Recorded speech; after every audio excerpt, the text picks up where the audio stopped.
الرحمن الرحيم مقعي وعبد إله علي حرس الجنة waxaan meeshan rabaa inaan ka sheego cabasho hanti naga maqan waxaan ka cabanaynaa hanti naga maqan oo u deganaa ra'iisul wasaare Xasan Cali Khayre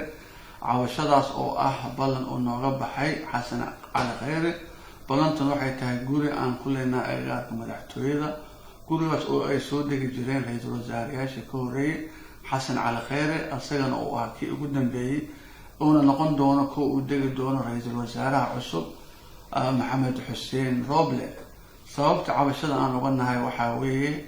وحن كوين كردي ما دام ونقوله الشيء إنه مدة سنة أو بحناية وحن نقول أن دور جير أو نقبل نقاله إنه بحناية لكن أنت ما يسن صوت الجيرين صوب جير أن قرنين بلنت قدام بيسوح نلقى لي مركي وصفر وقيمة ودن كخضر مجال الدوحة 26 جون 2020 ayadoo ay balantaas ay jirto ayaa xukunkii laga qaaday Xasan Cali Khayre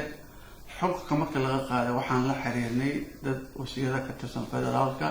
wax jawaab aan ka helnay ma jirto waxaan cabashadeena la wadaagaynaa madaxda wadanka ugu sareyso oo ugu horeeyo madaxweynaha federaalka Soomaaliya Mudane Maxamed Cabdullaahi Farmaajo iyo ra'iisul wasaaraha cusub ee xilka loo magacaabay Mudane Maxamed Xuseen Roble marka hore waxaan doonaynaa in xaqaygii hore aan helno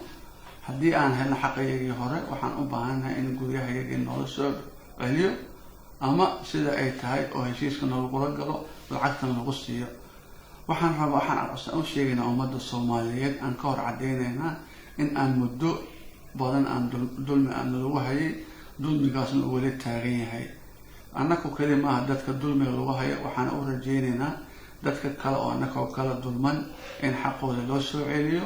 oo la siiyo cadaaladda waxaan ka filaynaa ana ka rajeynaynaa inuu arintaas sameeyo ra'iisul wasaaraha cusub